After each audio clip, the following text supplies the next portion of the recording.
Today, we're diving into the Association of Southeast Asian Nations, or ASEAN for short.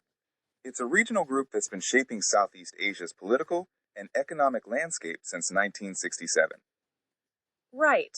And it all started with just 5 countries: Indonesia, Malaysia, the Philippines, Singapore, and Thailand, coming together on August 8, 1967. That date is actually celebrated every year as ASEAN Day. Yeah, now ASEAN has grown to 10 members, including Vietnam, Laos, Myanmar, Cambodia, and Brunei. Their motto is pretty inspiring: one vision, one identity, one community. I like that. It really captures the idea of unity, despite diversity. But, ASEAN wasn't just about friendship. It was born out of a need to bring stability to a region that was, well, pretty tense after colonial times. Exactly. The founders wanted to promote peace and social stability by encouraging dialogue and cooperation. One of their core principles is non-interference, meaning countries don't meddle in each other's internal affairs. That's a double-edged sword, isn't it? On one hand, it helps keep harmony and respect for sovereignty. On the other, it sometimes slows down action on sensitive issues like human rights or political crises. Yeah, it's like a neighborhood club where everyone agrees to respect each other's space, but that also means they avoid stepping in when a neighbor's having trouble. That's a great analogy. So ASEAN's main goals include promoting peace, boosting economic cooperation, and fostering social and cultural development across the region. And don't forget addressing big challenges like terrorism, natural disasters, and pandemics. They also work closely with external partners like China, Japan, India, and others to tackle global issues. How does ASEAN actually make decisions? I've heard it's all about consensus.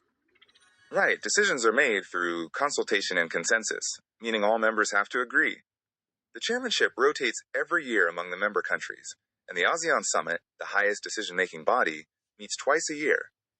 And supporting the summit are 4 ministerial councils focusing on political security, economic, socio-cultural, and coordinating matters. Plus, the ASEAN Secretariat in Jakarta handles coordination, meeting logistics, policy advice, and external relations. Now, economically, ASEAN really stepped up in the 1970s. They started with two types of cooperation: market sharing, which is basically promoting trade among members, and resource pooling, meaning joint projects. But early on, market sharing was tricky because member countries had very different levels of economic development and priorities. That's true. Then came a big milestone in 1992, the ASEAN Free Trade Area, or AFTA. It aimed to create a single market by reducing tariffs, which are like taxes or tolls on goods crossing borders, to between 0 and 5%. So AFTA encourages the free flow of products within ASEAN by lowering these tariffs. But some sensitive products, like rice, had longer timelines for tariff reduction. Exactly. This tariff reduction is managed through the Common Effective Preferential Tariff, or CEE-PATE scheme. AFTA also sets rules to ensure fair competition and allows temporary protection if industries face serious harm.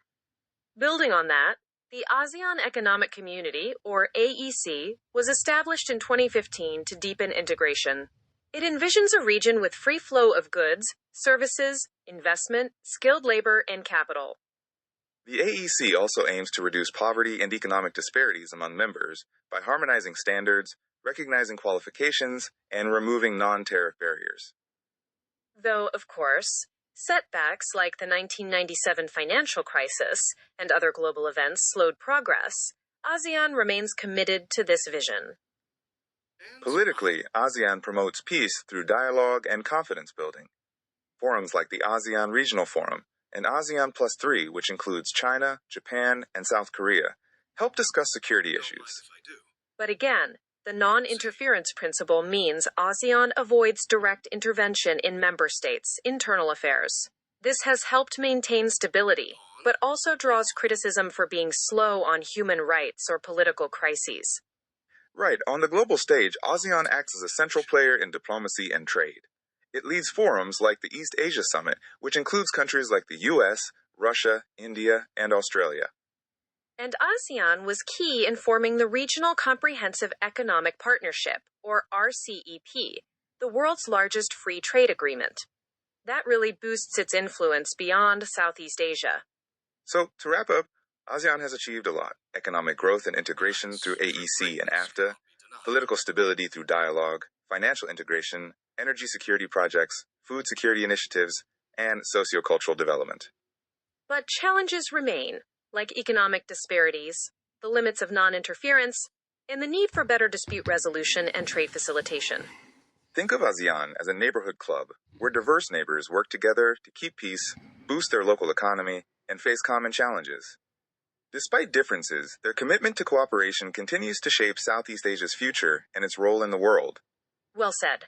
It's a fascinating example of regional cooperation balancing respect for sovereignty with the need for unity. Thanks for joining us in this quick dive into ASEAN. We hope it gave you a clearer picture of this important regional organization. Until next time.